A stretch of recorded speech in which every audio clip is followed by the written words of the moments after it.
کیا کوئی ایسی انکوائری ہوگی اس ملک میں کہ یہ سائفر کا جو سارا جو ایک سائفر کے ارد گرد جو سازش تھی پتہ تو چلے. مجھے تو پتہ ہے کون اس میں تھے, لیکن انڈیپینڈنٹ انکوائری ہونی چاہیے اور اس انکوائری میں پتہ چلے کہ کون کون کردار تھے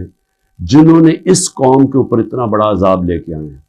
اور اب مزید آگے اس عذاب سے نکلنے کے لیے اور کتنی تکلیف اٹھانی پڑے گی اس قوم کو. اور اس کے لیے میں پھر سے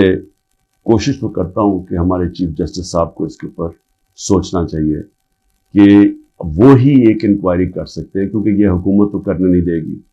اور نہ ہی مجھے افسوس سے کہنا پڑتا کہ ہماری اسٹیبلشمنٹ یہ کرنے دے گی, کیونکہ اس کے اندر ملوث ہیں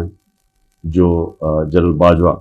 اور انہوں نے جو جس طرح یہ پوری 6 مہینے پہلے سے جو پلان بن رہا تھا گرانے کا, اب تو خیر خواجہ آصف کہہ رہے ہیں کہ 2021 سے ہی پلان بنایا ہوا تھا جنرل باجوہ نے ہماری حکومت گرانے کا. تو لیکن اب ذرا ان سے بھی سوال پوچھنا چاہیے کہ آپ نے ہمیں جب گرا کے ان کو لے کے آئے جن لوگوں کو, تو کیا آپ کو اعتماد تھا کہ یہ اس ملک کو اٹھا لیں گے؟ 30 سال سے جو حکومت کر رہے تھے, اور ان کے دور میں کوئی مجھے سنہری دور بتا دے کہ جب انہوں نے کوئی معیشت میں بڑی ترقی